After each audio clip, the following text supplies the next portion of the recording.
Anong sinasabi ng batas para sa mga gaya ni Duroy na may medical na kondisyon at kailangan pa rin magtrabaho?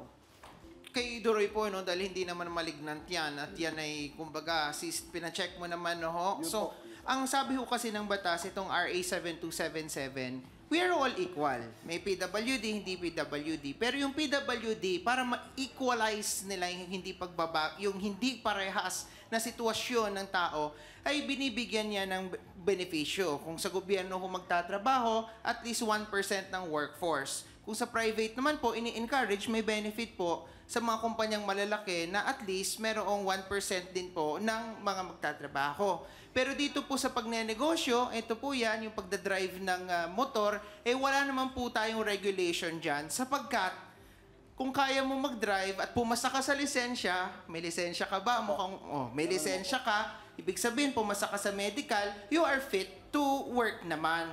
Pero, yun nga, kailangan mo magpasakop, no? Sapagkat kawawa ang mga tao na mga sumasakay sa tricycle mo kapag hindi ka sumusunod sa regulasyon. Yun lamang po. Ayan, batas pa rin.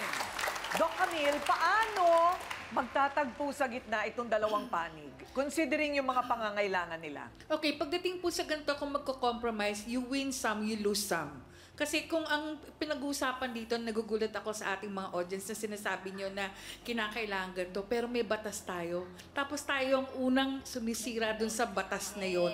So paano magkakaroon ng disiplina ang Pilipinas kung tayo mga tao dun sa komunidad na yon ang unang nagsumusaway sa batas? Parang nyo na rin sinabi na hinahayaan natin ang mga tao na nagja-jumper sa kanilang electricity, yung mga gumagawa ng illegal. Basically, talagang mahirap po para magkaroon ng pagkakataon na magkaroon kayo ng prangkisa, yung mga tinatawag na maging miyembro ng mga TODA na ganyan. Pero sana makita nyo yung magiging benepisyo Dahil kasi malaking factor po yung talagang sinasabi natin na pag may namatayan, natutulungan.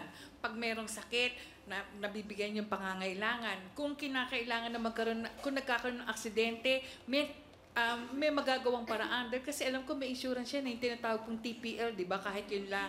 So kung wala kayong ganong klaseng insurance, hindi ko po alam kung paano kayo makakasurvive lalo't may mga pamilya kayo. So sana tignan yung maigi kung ano po ba ang kagandahan, kung bakit nagkaroon ng TODA at bakit tayo may batas na dapat sundin. Dahil kasi kung wala tayong susunding batas, talaga siguro magkakagulo ang Pilipinas kagaya po na nangyayari ngayon. Oo, okay. Brother June, paano pa iirali ng pagiging patas sa kabila ng mga pinagdadaanang personal? Kailangan kasi makita rin natin yung kabilang panig, hindi yung sa atin lang. Kailangan makita natin yung kabilang panig. Pero sa mga kapatid natin, si Duroy at saka kay Mark, sa isang sibilisadong lipunan, kinakailangan ng order. Kailangan maayos lahat. Kaya tayo gumagawa ng batas, no? Pagpapaghahariin natin at ikakatwiran natin yung ating kahirapan. Kasi konti lang kinikita namin. Kasi mahirap lang ako. Kasi may masakit dito. Kailangan ko rin ng pera. Kailangan ko rin hindi na matatapos yan, no? Ang katotohanan, illegal ang kolorum. Bakit illegal? Kasi walang proteksyon na naibibigay sa mga pasahero, sa mga mananakay. Sa TODA, may requirement ng gobyerno, merong hinihingi sa kanila kasi merong pribilehiyo na ibinibigay sa kanila. May proteksyon ng mananakay sa kanila. Kung maaksidente, meron silang insurance. Sa kolorum, totally wala. Now, hindi natin walang halaga ang hirap ng buhay. Pero anong analogy natin yan sa mga nang-aagaw ng mga snatchers kung ang katwiran nila, naghahanap buhay lang naman ako dahil mahirap kami. Walang kakainin yung mga anak ko, mami. Kaya ako nag-i-snatch ng cellphone, ng relo. Kailangan kumita rin ako.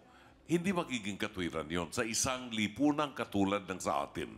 Kailangan may order, susunod tayo sa batas, otherwise patulugin na lang natin si attorney. Correct. Tama yun.